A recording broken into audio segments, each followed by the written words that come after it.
Welcome back, everyone. Sergeant Tony Kuhn's with us today from the Lima Highway Patrol Post. Thank you for coming back. We didn't scare you off last time. That was good. Oh, no. Thanks for having me. Yeah.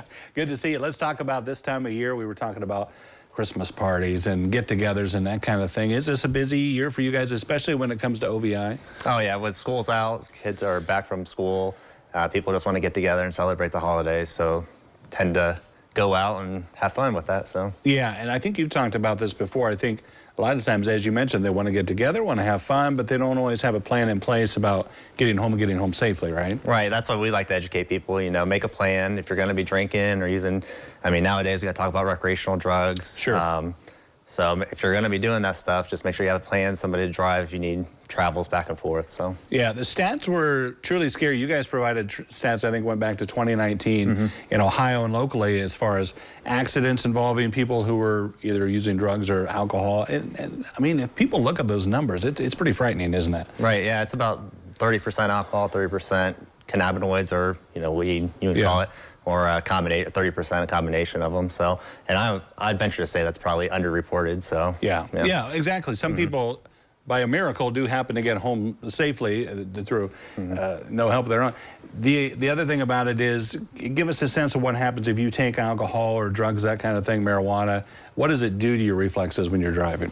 It just enhances your impairment, really. Yeah. So, I mean, especially with alcohol, I mean, alcohol has an adverse effect, especially when you're combining with different drug categories and stuff. But we'll see that, too, all the time. We'll have a little bit of alcohol and then take, say, a Xanax pill or something, and it just heightens the effects that you're feeling from the alcohol. Yeah, I'm glad you mentioned that, because I think a lot of people immediately assume recreational drugs or alcohol, but they don't think about maybe some prescribed medicine that that can have an impact as well, right? Yeah, make sure you're talking to your doctors if you have any prescription medications.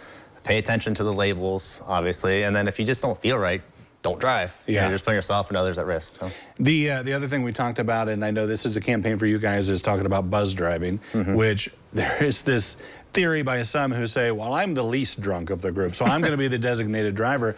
What you want is somebody who's stone cold sober, right? Absolutely, yeah. So we do hear that all the time.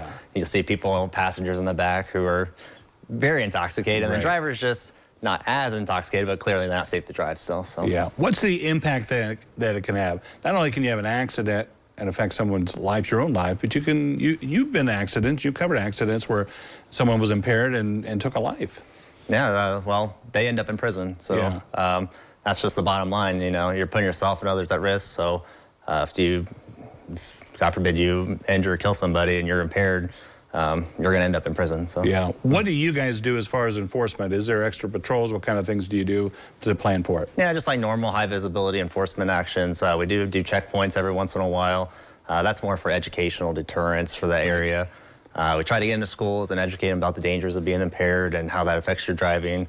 Because if you sit down and think about when you're driving, how many decisions you're making. You got lane, you got to maintain your lane, maintain your speed, steering, turn signals. I know it seems simple to us because we've been doing it for a long time, but if anything affects those decision makings, then obviously a recipe for a crash to happen. So. It's a great point, because we're talking today about OVI and things that can impair your judgment, but I think sometimes people get so caught up in the holidays and I got to go get this present and I got to go to this party. Is that part of a distraction issue too? Oh yeah, and I would think that combines in with the going out and partying. It's a stress relief. You drink alcohol, you take drugs to feel good, and that's what people are going out, especially with these high stressful holidays. So. Yeah, if we are out on the highways and we see somebody and we think, oh, they've been going back and forth, is there anything we can do to get them off to help you guys? Yeah, so you can call your local 911. It's easy. You can call pound 677. That takes us to Columbus, and they direct you to the nearest post, and hopefully get them off the road. Yeah, get you guys out there. All right, thank you so much, Sergeant. Appreciate it. Good seeing you. Don't go away. Medical news coming up next on New Edition.